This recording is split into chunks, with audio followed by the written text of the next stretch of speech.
Okay.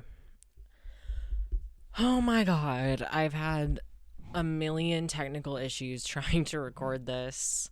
My phone keeps like not recording. I just went through my audio and realized my mic wasn't recording like the entire time.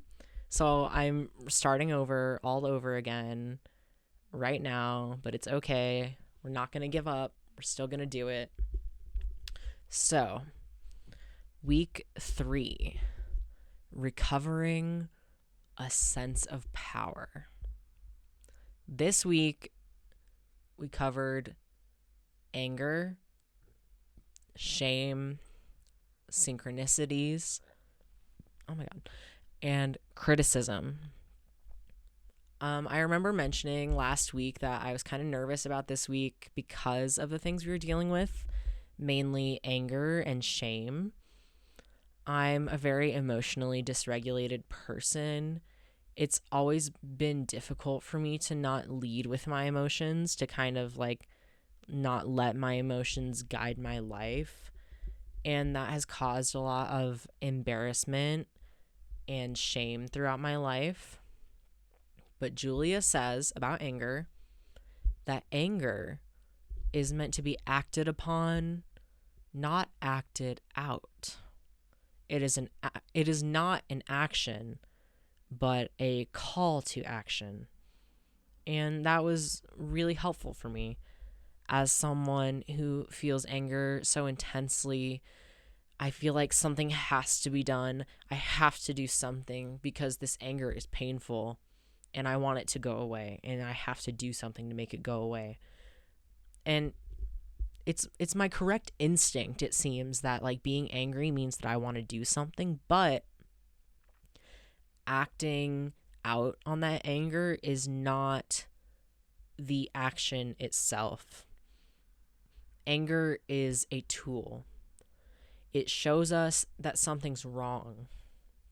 So we're not controlled by the anger, but we use it. It's a tool to figure out what to do.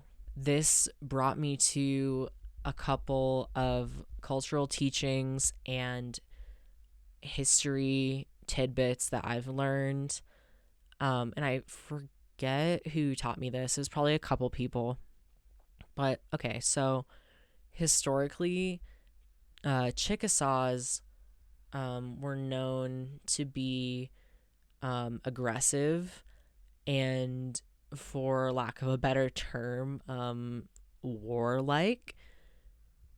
It was to the point where when the Europeans came, the French in particular, a Choctaw person told me this, that they advised the settlers to not come into Chickasaw territory because we would kill them without hesitation. And on the other side of that, we were also very well known for how much we excelled at the strategy of warfare and just being great strategists in general. We weighed every option carefully before making a decision, and that is what came to mind when I was thinking about anger. Because I feel like my anger, this rage in me, is ancestral. But so is the teaching that I should almost never act on my first instinct. I should weigh my options and think of the outcomes. This can get overwhelming because sometimes I can go a little overboard with thinking of all the outcomes and weighing my options, so I have to dial it back a little bit. But I just come back to that ever since it was given to me, and I'm glad that it's related to anger this week. Anger is a signal that something is wrong, and it's a signal that it's time to be strategic. So, speaking of not acting on your first instinct, Julia talks about shame this week too, and I think that that's really appropriate because, especially in today's world, anger and shame go hand in hand.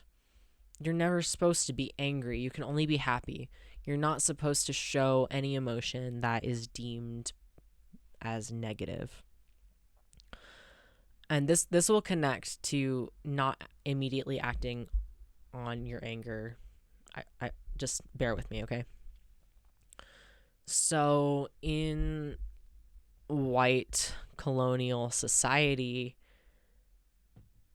especially if you're not white, anger is never justified. Especially if the thing that you're angry at is the injustice and violence of white society. Julia says many blocked people are very powerful and creative personalities who had been made to feel guilty about their own strengths and gifts. I deeply related to that, and it reminded me of a story from my childhood. We were supposed to list some traits that we liked about ourselves as kids, and one of mine was actually related to anger that I liked about myself when I was a kid. I didn't let anyone tell me anything. If I didn't like something, I said it right away, to their face, to the point. And so the story it reminds me of is once in kindergarten, this boy wouldn't stop bothering me at recess. Like, he was getting in my face. Like, he was being so annoying. He would not leave me alone. And I told him over and over again, like, leave me alone, stop, all this stuff. And he wasn't respecting my wishes. He kept getting in my face. He kept getting in my personal space. And so I pushed him. And he fell down. And he started crying. And he told on me, of course. Started acting like the victim, even though he started it. And I had to sit out of recess, even though he was the one bothering me. And I remember I was sitting out for the rest of recess, and I was crying because it was just so unfair. Not because I was like sad, but because it was not fair. And they were trying to teach me that it wasn't okay to stand up for myself, and that if I needed to solve a problem, that I needed to defer to their authority essentially to solve that problem. And, that my own self-defense was never justified, even though I exhausted every option I could before I decided to put my hands on him. And I've tried to reconnect with that part of myself this last week. Julia says that many blocked people are very powerful and creative personalities who have been made to feel guilty about their own strengths and gifts. I believe that my anger is a gift. But I was never taught how to use it properly, only to stuff it down and stuff it down and stuff it down. And then eventually I would just fully lash out whenever I couldn't take it anymore. So, and then of course, shame and embarrassment followed. So I've always been ashamed of my anger and my blunt and bold personality because no one ever taught me that anger is a tool. It was just something that you don't show and you don't act out on. But obviously that is not healthy, and that's not something that any human being can endure for forever. And part of that shame is that usually in my life, people have gotten angry and shaming with me because I tell it like it is. And I understand that there are times to use tact, and there's certain times for certain things. But what I've realized is using tact and stuff like that is really only a way for get white people to listen to you. Because if you don't say it the way they want, they'll dismiss you as being combative, aggressive, a bitch, etc. And this is something that's happened to me as a white Native person, okay? It's only worse if you're not. The way I say things sometimes when I'm calling out injustices or whatever else is imperfect. And people have used that as an excuse to write me off completely. Julia says that art exposes a society to itself, And when people are shown something they don't want to see, they get angry and try to shame the person doing the exposing. This has happened to me on a number of occasions in the 2 short years I've been doing drag. Also, just like my whole life. But I feel like it's especially because my drag, my art, my drag persona all come from a place of rage and anger. It's why I'm so inspired by Divine and John Waters, because I remember watching this interview with John Waters, and he says that his films were a way for Divine to let out this rage that was inside her, that Divine was a channel through which she could unleash her anger with the world. And that is very, very similar to who Kitty is too. Since I'm coming from this place of rage, because of my political beliefs, which I wouldn't even say it's like beliefs necessarily, but just like this ancestral rage towards the injustice done towards my people and everyone else who has been a victim of colonialism. I am constantly exposing things to the greater queer community that people don't want to see or are comfortable to ignore. I think it's why I've struggled to be consistent, but slowly but surely I'm getting over it. Because I'm not going to change who Kitty is to make other people more comfortable, because that would be antithetical to why she was born in the first place, because she is a channel for my rage. She is my channel for showing people the things that they don't want to see, for hearing the things that they don't want to hear, and it makes them mad, and they will shame me, and they will be angry with me, and that's okay. That's okay. My anger is a gift. This is not to say that I haven't had doubts, but, because of this shaming from myself, over time you learn to shame yourself before anyone else can do it for you. And, also from other people. I've thought about quitting drag. I've thought about quitting. I've socially isolated myself because I feel like an outcast. But this is where not going on your first instinct with shame comes in. Because Julia says, when you're doubting yourself or you're doubting a piece of work that you're doing, do not pick up the first doubt. Because if you do, you'll find yourself right back in that endless shame spiral. So with both anger and shame, we don't act on that first instinct. The moment you have a negative thought about a piece of work that you're doing or something that you're doing, don't pick it up, because then you have to pick up all the other ones, and then it's just endless. We don't act on the first instinct with anger or shame. You turn it over in your mind. Have discernment for how you should take action. We're not stuffing the anger down. We're letting it deliver its message in order to decide how to act, how we're going to move forward. In a similar vein, we don't let the shame take over, but instead find the wound that it's coming from and expose it and let it air out so it can heal. And we don't numb it out either. This was something that I didn't realize I did.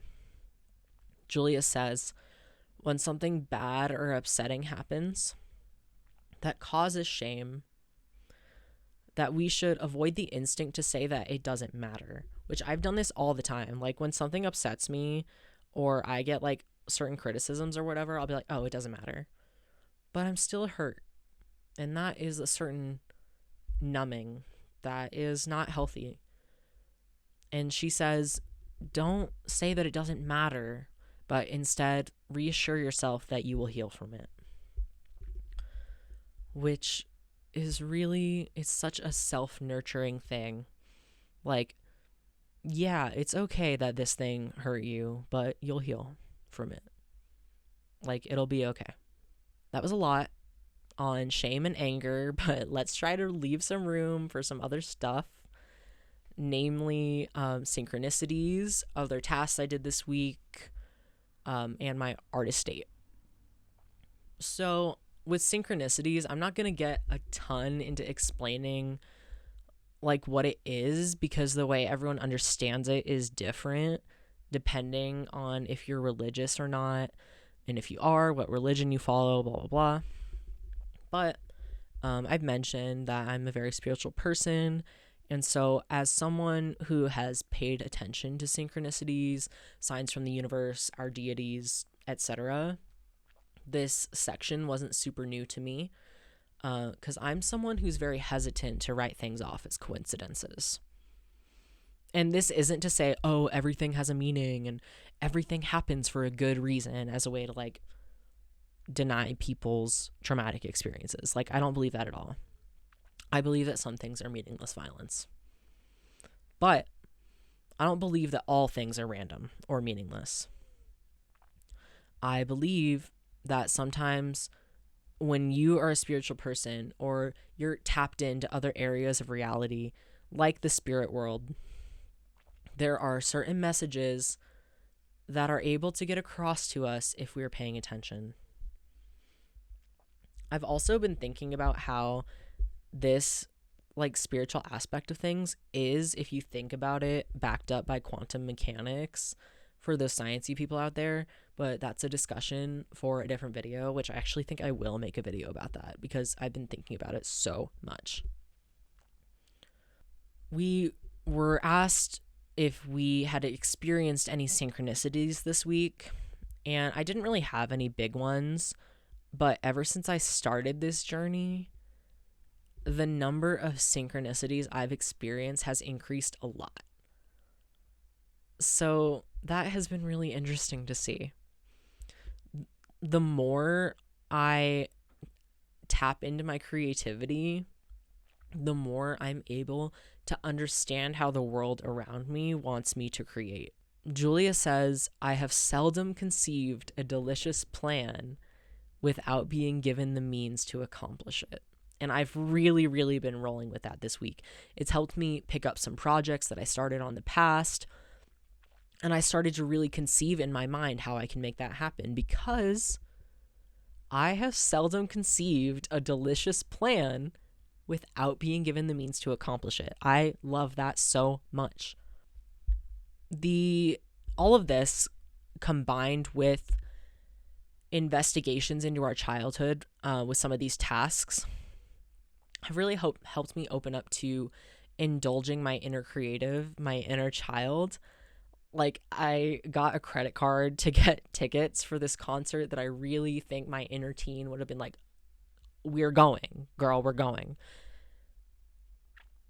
And I am realizing I should just let myself do things just because I want to do it.